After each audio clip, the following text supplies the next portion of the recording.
Hi guys, I am back with another video and this time I'm doing my long-awaited Q&A. By the way guys, progress on the office furniture. We've got a chest of drawers and a chair.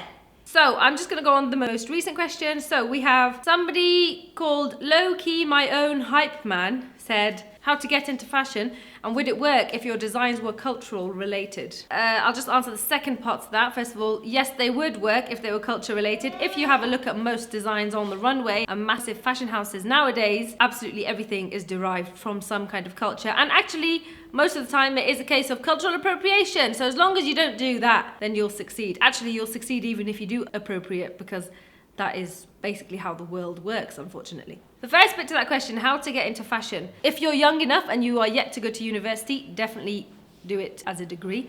I really wish I had, and I think it really, really would have helped me. If you are a little bit older, or not even a bit older, if you just don't want to go back to uni, then what you can do is you can do an open course, or basically just start learning to sew. I think that's probably the first step, or just jot down your design ideas and get somebody to make them so that you're at least having a look at the result of your creative ideas. Just start and put your creative work out there so that people can see it. Ifra Ali said, do you listen to Tamer Hosni? If so, what's your favourite song? I don't listen to Tamer Hosni now. That's purely because I barely listen to music, or when I do listen to music, it's like just what's on the radio or just like what's on. Like I never make my own playlist, but I did go through a phase where I listened to Tamer Hosni majorly. I can't remember the songs, to be honest with you, but let me think. Ya Noor, Aini. There you go. Sid's really desperately trying to keep Hannah entertained. She's been in the office with us all day today, which is a bit unfair on her, but it's absolutely pouring down anyway. She's being a diva. She's been a bit of a diva, but it's all good. Emily asked, what's the best piece of advice you have for someone who's interested in Islam but doesn't know where or how to start? Okay, be wary of certain Muslims who seem to take control of your conversion and are really, really shoving parts of the religion down your throat and really promoting parts that they really want you to kind of take action with as soon as possible. For example, wearing a scarf, for example, changing your name, for example, getting married, and trying to take control of your own conversion. Because the last thing you want is to be fed loads of Islamic information and then 20 years down the line you start to question it and be like, hold on a minute, that was just this person telling me this and this and this, and I just thought it was the religion, but really it's not. You know what I mean? So kind of take the research into your own hands. Obviously with the aid of Muslim scholars who have the qualifications to speak on it, who have the knowledge to give you proper advice. Because a lot of people who are interested in Islam or converts sometimes have a lot of Muslim friends, and it's easy to be heavily influenced by the parts that aren't particularly Islamic. Although they may seem normal and good, you will question them later on. Muniba Jahangir said, which YouTubers do you watch and love? Whenever I get the chance, I will watch Estee Lalonde's videos, I will watch PewDiePie, I will watch, who else do I watch? I will watch Miranda Sings, I will watch Patricia Bright, Fleur de Force. I watch Jack, what's he called? Jack Mate. I watch Jack Mate. I will also watch Zoella's vlogs. Anyway, I watch loads of YouTubers, guys. Who else do I watch? You're missing someone. Who? Naki by nature. You watch my channel more than anyone's, actually. Yeah, I do. I have to check everything he uploads before he bloody uploads it. Moj_Alhamidi said, do you want to have any more kids? Yes, I definitely do. Well, I mean, I get phases. I definitely think, oh, I would love to have a baby number 2. But then sometimes I think, oh, can I really put myself through that? And like, if I did want baby number 2, it'd have to be right now, because who wants to wait years and years and then do the whole thing all over again, right? But then I just think I cannot get pregnant now. No way. You know what I mean? So I would, when I think about the bigger picture, yeah, I would love it if there was a second baby in the picture. But then I think I would actually love it if I had 3 kids. But realistically, I think if I was to have another one, it would have to stop at 2. Everything's up to God anyway, you know? Jasmine Chaudhry said, what is your favourite go-to food/snack? My go-to food is probably a cheese string from the fridge on the way out, a chai latte from Cafe Nero or Gales. Yeah, toast and butter. Medina said, what camera do you use? So the camera I'm using right now is the Canon 70D.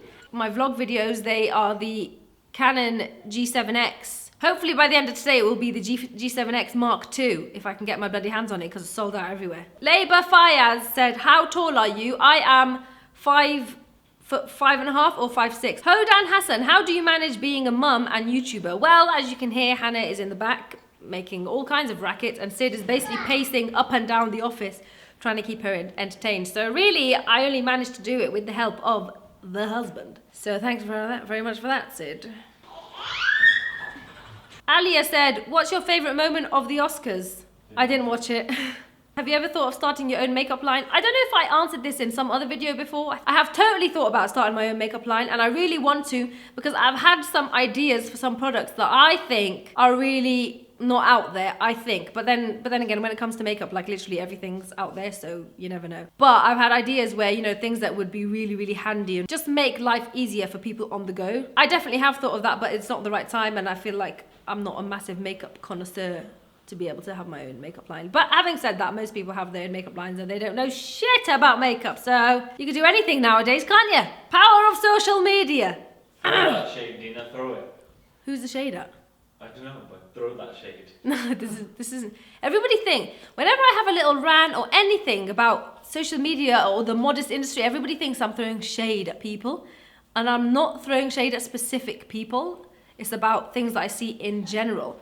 If it was about something specific, I would have said the name. No, I probably wouldn't have said the name because I don't believe that there's any need to call people out like that. I don't believe there's a need for that. But if you feel strongly about something, you want to talk about it, then generalize it, innit? You don't need to be an asshole. Tina Tokyo, have you ever watched a Bollywood movie and which one? Yes. Kabhi Khushi Kabhi Gham. Kabhi Khushi Kabhi Gham. God, this person's asking loads and I just keep replying to them. Doyat said, what are your top 3 favourite TV series at the moment? Well, EastEnders is always there because EastEnders is never ending. Is Hannah really eating a chew, it Sid? Yeah. Also, Silent Witness. Woo! That shit is amazing. Also, have any of you guys recently seen on BBC Two the 2-part film? What's it called? Kunta Kinte. It's amazing 2-part film about slavery. About Kunta Kinte? About Kunta Kinte, who's a fictional character, I think, I'm not sure. Michaela said, what does it take to be a successful Muslim fashion blogger? Well, I mean, honestly, Michaela, nowadays, you just need to have a pretty face and take good selfies, to be fair. But I don't think that's just like a Muslim thing, that's just to be a successful blogger in general. I believe if it's something that you want to have, you know, a long-standing career in and a good future and you want to see it progress and build on it rather than just an instant fame / instant quick money fix, then start with an idea or start with a purpose and like having authentic original ideas. When I started there, I felt like there was a need for us in the internet world and like I didn't feel like anybody represented me and my community of friends style-wise anywhere online, so that's why I was like, I have to do this, you know? But then my plan wasn't to actually be a blogger, that just happened organically. But if you are thinking of taking those steps, then at least, you know, okay, modest fashion is a normal thing now and the online platform is so saturated, but at least if you want to get into that industry, then coming at it with the different angles that hasn't been seen before. But also, I believe what is really, really important to be successful is to acknowledge that you are coming into it now, but there are people who have been in the industry for a while, right? For example, me. Rather than coming in at an angle where you're kind of like, oh, I'm the first person to do this. Do you know what I mean? Because it's so saturated now, it's better to acknowledge, but put forth your creative and unique ideas or techniques or style. You know what I mean? There's loads of Muslim bloggers now that are literally started like a few months ago. They are quite clearly talented. It's talent there, and that's why it's great that they're there because they're adding to this platform in a really positive way. And then there's ones, because obviously it's so saturated now, that literally just take like hot selfies of themselves. But then those ones maybe don't want to be like modest fashion bloggers, they just want to be bloggers or beauty people in general, which is fair enough then, right? And also, by the way, I think it's important to blog.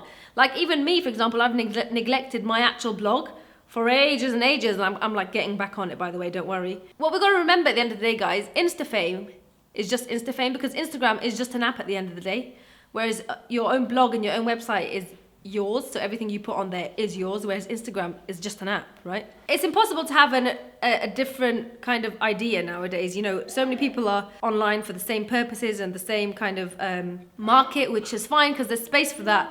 But if you want to have a career and you want it to be long-standing or whatever, and you really have passion for it, you know, then you will naturally anyway be able to be creative and different. So even though your views may not differ with other people in the industry, at least what you put, your content will be unique. So your angles on things will be unique. You know what I mean?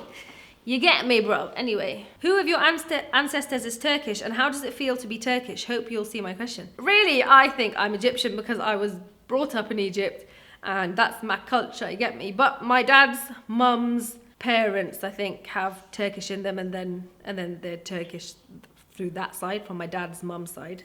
That's why my surname is Turkiye. Neha Nadeem said, when will you come to Pakistan?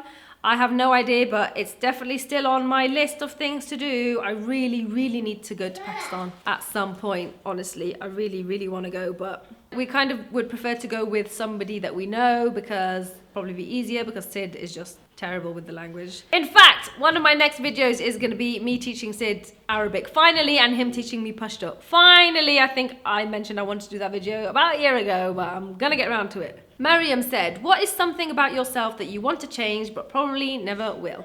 I would really love to make my lips bigger. Oh, shut up. I've banged on about this for months now in my videos, guys. Oh my god, I'm still battling with this shall I get lip fillers or not thing. And I don't know why I'm battling with it, because most people, if they want it this bad, they would have just got it right. But in my head, I'm like, but it's probably just a trend, so let me just wait it out as long as possible until hopefully I'm over it. Look, that's why I think I've gone off matte lipstick and I've gone into lip gloss, because it gives it more of a plump look. And also, if I was just like one of those people who had really, really fast metabolism and didn't put on weight whatsoever and could eat whatever the hell they want, I would love it if I was one of those people. Farah Ainey said, what is something you've always wanted to try but have been too scared to do so? Probably actually skydiving. Always wanted to do that, always chickened out. Hannah Francesca said, when is your next clothing line coming out? Well, this is a question I get asked all the time because about a year and a half ago, basically, I did come out with my debut collection. It sold out and it was great. But the thing is, we were manufacturing out in Indonesia and that wasn't a great experience and I didn't want to continue that. So I was like, I'm gonna reproduce anything now until I can do it in the UK. And then basically, we never actually got around to taking those proper steps, and then blogging and everything else just kind of took over. So I am still working on what will be my first official collection, but it is going to be a while till that comes out, guys. But that's good because when it comes out, it's going to be the real deal, you know what I'm saying? Anyway, what do you do to be more confident? Actually, I tell you what really helps me. When I'm suddenly feeling like, oh, you know, like sometimes you just wake up and you're like, I can't face today. You just want to be a bit of a recluse and you're not feeling confident. What I found has really helped me working out. As soon as I'm done working out, I feel like, yeah, let me get in the shower, get my clothes on, I feel great. And it just gives you automatic confidence boost. So even if it's just a 10-minute workout, just anything to work up a bit of a sweat. I actually haven't been hitting the gym ever since I shared that video where I fell off the box. I haven't gone since.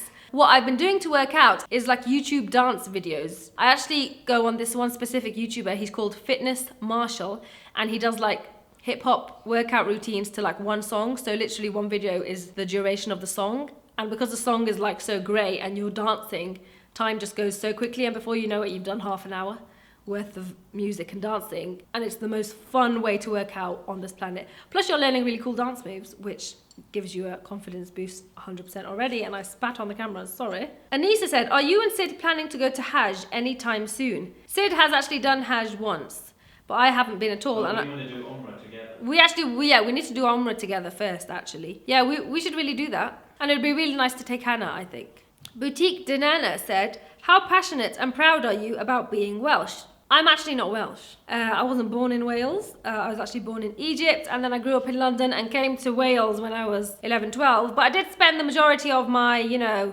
pretty much Welsh. teenage years in Cardiff, all the way up until basically getting married. So I'm Welsh like that, if that's what you mean. I do love Cardiff though. Cardiff is a great city. The other day, we were driving into our car park here in London, and there was this middle-aged man in his car next to us, and the gate wasn't working, and he was like, oh, the gate's not working. And I was like, are you Welsh? And he was like, yeah, I am. Where are you from? And I was like, I just suddenly decided to put on a really Cardiff accent, and I was like, oh, I'm from Cardiff. And he was like, oh, where in Cardiff? And I was like, told him where I'm from in Cardiff. He was like, oh, me too. Like, we live basically around the corner from each other when we're in Cardiff. So I guess it comes out then when I meet a fellow Welshie, then I'm like, oh, Wales, way. Wales and Cardiff definitely has a special place in my heart. And that's it, guys. They are all the questions. I promise that I will try and keep these regular because I do get so many good questions all the time. So then trying to compile them at the end in like a quick video, you kind of lose the good ones sometimes. So I will try and make this a monthly thing or at least a 6-weekly thing, whatever. So without further ado, guys, thanks for watching. Until next time, bye.